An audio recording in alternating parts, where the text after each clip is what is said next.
നമസ്കാരം. പുതിയ വാർത്തയിലേക്ക് സ്വാഗതം. ഏറ്റവും പുതിയ അപ്ഡേറ്റ് എന്താണെന്ന് വെച്ചാൽ മുകേഷിന്റെ അറസ്റ്റ് കോടതി തടഞ്ഞിരിക്കുന്നു. കൊല്ലം സെക്ഷൻ കോടതിയാണ് തടഞ്ഞിരിക്കുന്നത്.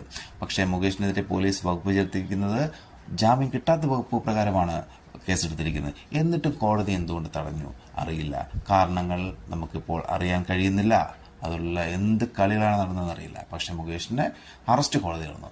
പക്ഷേ മുകേഷിനെ പോലെ തന്നെയാണ് സിദ്ദിഖിനും ജയസൂര്യക്കും ഒക്കെ കേസെടുത്തിരിക്കുന്നത് കോടതി. അവർക്കെതിരെയുള്ള ആരോപണങ്ങളും ഏകദേശം സാമ്യമാണ്. അതിൽ കൂടുതൽ ആരോപണം നേരിടുന്നതാണ് മുകേഷ്. പക്ഷെ എന്തുകൊണ്ട് മുകേഷിന് മാത്രം ജാമ്യം കിട്ടി? പക്ഷെ നമ്മൾ തുടരെ പറയുന്ന മറ്റൊരു കാര്യം, മുകേഷ് MLA സ്ഥാനം രാജിവെക്കണം. ജനാധിപത്യത്തിന് ശ്രീകോലിക്കാരൻ യാതൊരു യോഗ്യതയില്ലാത്ത മനുഷ്യനാണ് അദ്ദേഹം. മറ്റുള്ള നടന്മാർ അവരുടെ ഔദ്യോഗികമായ അനൌദ്യോഗികമായ പദവികളെല്ലാം രാജിവെച്ചു. അതിലും വലിയ പദവിയാണ് ജനങ്ങളുടെ സേവനം, അല്ലെ ജനങ്ങൾ നേരിട്ട് സെലക്ട് ചെയ്ത ആളാണ്. അദ്ദേഹത്തിന് ആ സ്ഥാനത്തിരിക്കാൻ യോഗ്യതയില്ല. അത് ഉടൻ തന്നെ MLA സ്ഥാനം രാജിവെക്കണം. വീണ്ടും പറയുന്നു. മാത്രമല്ല, മറ്റുള്ള നടന്മാരിൽ നിന്നും വ്യത്യസ്തമായി അനവധി സ്ത്രീകളുടെ പരാതിയാണ് മുകേഷിന്